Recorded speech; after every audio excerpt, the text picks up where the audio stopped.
Warning! This show contains strong language, political incorrectness, blunt truth-telling, and the occasional roasting of people who absolutely earned it. If you are emotionally fragile, chronically offended, or part of the congressional fan club for the Seditious Six, you may want to prepare your safe space. Viewer discretion is advised. Tonight on Data and Dissonance, 6 Democratic lawmakers, all with military or intelligence backgrounds, post a dramatic PSA telling U.S. troops they have a duty to refuse illegal orders. The administration calls it sedition. The media calls it courageous. Half the country calls it unhinged. And we call it exactly what it is. A dangerous precedent wrapped in sanctimony and sprinkled with the kind of self-righteousness only Washington elites can produce. Tonight, the panel breaks down the motives, the fallout, and why this moment might be one of the most reckless political stunts of the decade. Welcome back to Data and Dissonance, the only show in America where the coffee is dark, the humor is darker, and the political commentary could probably get us banned in 3 blue states. I'm your host, Artie, and tonight, we are diving headfirst into one of the most explosive stories of the year, the rise of the so-called Seditious Six. And I'm not doing it alone. We have the full crew here. Brian ready to spit fire like a MAGA dragon. Rachel armed with the receipts and reality checks. Daniel connecting invisible dots only he can see. And Skylar, well, Skylar representing the progressive meltdown wing of the panel. Buckle up. This one gets spicy. All right, panel. 6 Democratic lawmakers, including a Navy captain and a CIA officer, telling troops they can decide what's an illegal order on the fly. Pentagon furious, FBI circling, half of Twitter having a stroke. Let's hit it. Rachel, start us off. What's your read on this? Look, Artie, I'm not here to defend Democrats doing Democrat things, but I need people to understand a critical point that gets lost when social media reduces everything to a 6-second clip. The principle of refusing illegal orders is real. It is constitutional, and it's something every service member learns from day one. But the way these 6 lawmakers packaged their message was so clumsy, so context-blind, and so politically charged that it undermined the very principle they were supposedly trying to highlight. They didn't present it as a legal standard rooted in military ethics. They presented it like a moral rallying cry, framed in a moment where half the country already assumes the worst about the administration. They made it sound as if the military should be evaluating every command through a partisan lens, like the troops are supposed to be the final ideological checkpoint instead of the disciplined professionals they are. And that's where this crosses from harmless civic education into genuinely dangerous territory. Because when you open the door to selective obedience, especially in a hyper-political moment like this, where every action is already interpreted through the filter of fear, distrust, or tribalism, you are basically giving permission for personal ideology to creep into national security decisions. And that is a nightmare scenario. The military isn't built on everybody's individual interpretation of the Constitution. It's built on cohesion, clarity, and a chain of command that doesn't collapse every time Washington gets dramatic. If even a handful of troops decide to hesitate, to waver, to second-guess orders based not on law but on politics, the consequences aren't theoretical. They're operational, immediate, and potentially deadly. And the timing of this video? That's what infuriates me the most. We're coming off a week full of tension. Foreign adversaries testing boundaries, internal divisions flaring up, political rhetoric at a boiling point. And this is when they decide to drop a slickly produced video that feels less like a civics lesson and more like an audition tape for political martyrdom. They claim they're defending democracy, but this wasn't a message crafted for clarity. It was crafted for impact. It wasn't a reminder. It was a warning shot. And let's be honest, the military is not supposed to be put in the position of interpreting Congress's cryptic political warnings. By releasing this at a moment when the nation is already stretched thin, they didn't strengthen the system. They stressed it further. And that's where they crossed the line. Not in what they said, but in how and when they said it, and what that message invites people to assume. Exactly. A PSA becomes a political weapon depending on who you aim it at. And these 6 aimed it straight at the troops. Brian, I know you've been waiting to unload. Go for it. Unload? Artie, I've been sitting here vibrating like a FedEx package on a conveyor belt in December. And trust me, this is not a PSA.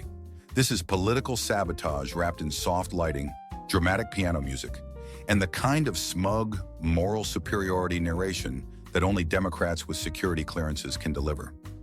These clowns didn't just remind the military about illegal orders. They very strategically implied that this particular administration is the one soldiers should be wary of.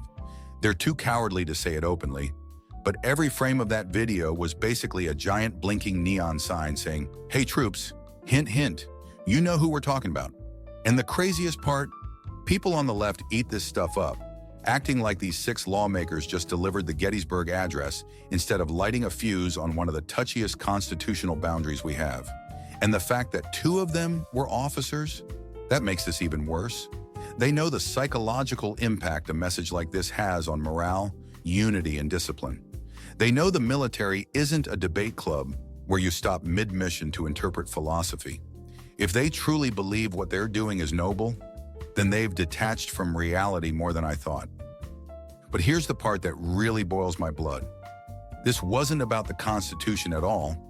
This was about leverage, political leverage. They dropped this video not because there was some imminent threat of tyranny, but because they wanted to plant doubt inside the chain of command right before key decisions get made in Washington. They wanted to carve out a narrative where if something happens they don't like, foreign policy, border response, National Guard deployment, they can point back to this video and say, "See, we warned you. We told you Trump was a danger." It's a preemptive blame shift camouflaged as a civic lesson. And let's picture their dream scenario. A moment where a soldier hesitates, even for a split second, because of something they saw in that video. That's not patriotism. That's poison. That's not oversight. That's destabilization. And for them to do it with that fake, dignified tone, like they're heroes stepping up to save democracy, it's laughable, it's insulting, and it's dangerous as hell. The Seditious Six didn't defend America. They weakened it to score points with Twitter, MSNBC, and the kind of people who think resistance hashtags are a personality trait. Well said. Now let's go to Daniel, the man who sees connections the rest of us don't even know exist. Daniel, are we witnessing something bigger here? Artie, I'm going to be honest. The second I saw that video, my conspiracy radar didn't just ping, it started screaming. Because when you step back and look at the broader pattern, the timing, and the messaging, this doesn't feel like 6 individuals deciding to speak from the heart. This feels like coordinated narrative placement. Think about it. The country has been on edge for weeks. We've got Guard deployments under scrutiny, foreign adversaries probing US resolve, multiple intelligence community leaks swirling around, and a media machine practically begging for a constitutional crisis. Then suddenly, as if on cue, 6 lawmakers with military and intelligence backgrounds release a video that is polished, rehearsed, and strategically vague enough to be interpreted however the audience wants. That's not organic. That's not spontaneous. That is messaging architecture. Someone somewhere decided it was time to put this idea into the public consciousness, that the military should start questioning things. And once you seed that concept, you don't need to push the next domino. People will start knocking them over on their own. And here's what really gets me. This wasn't just about illegal orders. If that were the goal, they could have done a boring congressional memo. They could have given a speech on the House floor. They could have held a press briefing citing case law. But they didn't. They made a cinematic, emotional, borderline activist-style video. That's how you know it's psychological framing, not legal guidance. The whole thing is engineered to tap into uncertainty, to make people feel like there's something brewing under the surface, even if they can't name what it is. And when you combine that with the fact that we've already seen factions in the intelligence community try to sway public sentiment over the past few years, this starts looking suspiciously like a soft power pressure valve, a pre-planted escape hatch in case political winds shift in a direction certain people don't like. They're not telling the troops to disobey, not directly. They're doing something far more subtle. They're giving themselves the option to say later, the military agrees with us, even if the military never said a damn thing. That's why I'm calling this out. Not because I think a coup is happening tomorrow, but because once you plant the idea that the chain of command is morally questionable, you create the perfect breeding ground for narrative warfare. And that's exactly how power is shifted without a single shot being fired. And now we turn to Skylar, who I'm sure disagrees with every molecule of what's been said so far. Skylar, defend your team. All right, Artie, let me jump in because while I hear everything the rest of you are saying, I think there's a huge piece of context missing. And it's the part that motivates a lot of the left's reaction to this. We have to acknowledge that there are moments in history where the government steps outside its legal bounds, and when that happens, it is absolutely the responsibility of elected officials to speak up before things spiral into something irreversible. Were the optics bad? Sure. Could the message have been clearer and less dramatic? Absolutely. But to dismiss their intent as nothing but sabotage ignores the real fear that a lot of Americans, especially progressives, we feel in times like this. There's anxiety around the use of federal power, around National Guard deployments, around foreign entanglements, and around policies that feel rushed or reactionary. When you're operating inside that emotional and political environment, reminding the military of its duty to the Constitution isn't seen as an attack, so it's seen as a safeguard. Could the delivery have been better? Yes, but the underlying concern isn't fabricated. It's rooted in a very real belief that the checks and balances of this country need active, vocal guardians, even if their messaging comes off clumsy or overzealous. But here's where I'll concede a point. The way the video was produced, polished, stylized, and intentionally provocative, absolutely muddied the waters. It blurred the line between civic responsibility and political theater, and that's where things get risky. I don't think the Seditious Six were intentionally trying to undermine the military or spark confusion. I think they were trying to stop what they perceived as potential overreach before it happened. But intent does not equal impact. Their delivery left too much open to interpretation, and when you tell the military something as loaded as question the orders you receive, especially in a moment where the entire nation is polarized and suspicious of everything, you have to anticipate how your message might be twisted, magnified, or weaponized by both sides. So yes, they were trying to protect democracies, but they might have unintentionally stepped on one of the most delicate wires holding that democracy together, and that's the part I wish more Democrats would acknowledge. You can have good intentions and still create dangerous outcomes. All right, fair enough. But here's the bottom line. When 6 lawmakers with national security credentials drop a video like this in the middle of political turbulence, it doesn't land as a helpful reminder. It lands like an accusation, a warning shot, and an attempt to shape military perception of the commander-in-chief. Whether intentional or not, responsible or reckless, the damage is already done. Tonight's merch drop is a special one because, let's be honest, with chaos swirling in DC and the Seditious Six lighting rhetorical bonfires like it's the 4th of July, we all need something solid, something grounded, something that reminds us who we are and what we stand for. That's exactly why this drop isn't just about products. It's about identity. We're rolling out the Data and Dissonance Patriot hoodie, built for cold nights, hot takes, and those moments when you're standing outside wondering how the hell the country got this crazy. We've also got the Triggered Good bumper sticker, perfect for your truck, your laptop, or any blue hair you want to confuse at a stoplight. And don't forget the lifeblood of the movement, our 3 American roasted coffee blends. High Lakes Light Roast for the early risers, Rock Creek Medium for the steady grinders, and Bitterroot Dark French Roast for the warriors who don't blink when the news gets ugly. Each bag is roasted in the USA because we don't compromise on quality or patriotism. Grab your gear, rep the show, and help us build something bigger than the noise. Patriotism isn't passive, it's worn, it's brewed, and it's shown. As we wrap up tonight's episode, I want to slow things down and really take stock of what we witnessed over the last 48 hours. Because the story of the Seditious Six isn't just another headline that fades by the weekend. It's a moment that reveals just how fragile our national fabric can be when political ambition is dressed up as moral courage.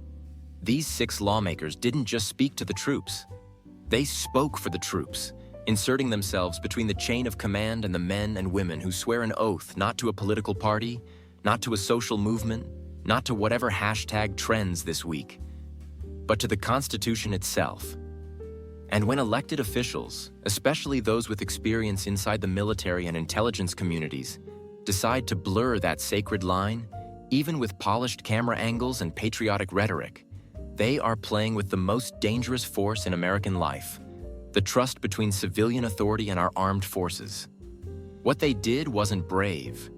It was reckless. It wasn't principled. It was provocative. And it wasn't a warning shot against tyranny.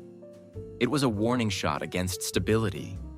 Because once you encourage troops to start analyzing commands like political commentators, once you open the door for subjective interpretations of legality based on personal ideology, you've created a scenario where every soldier becomes a philosopher instead of a warrior. And that's not how nations survive. The world is watching America right now. Authoritarian regimes, hostile states, and opportunistic adversaries salivate at moments like this. Moments when the United States looks fractured from within.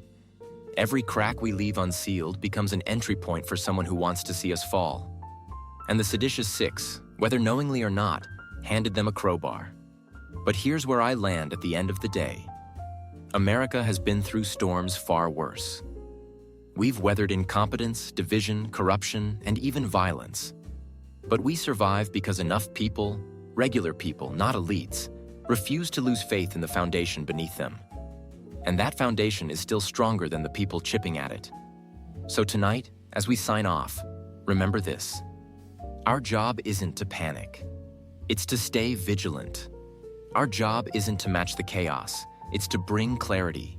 And our job, here on this show and out there in the world, is to speak truth boldly and stir thought deeply, even when the loudest voices want confusion.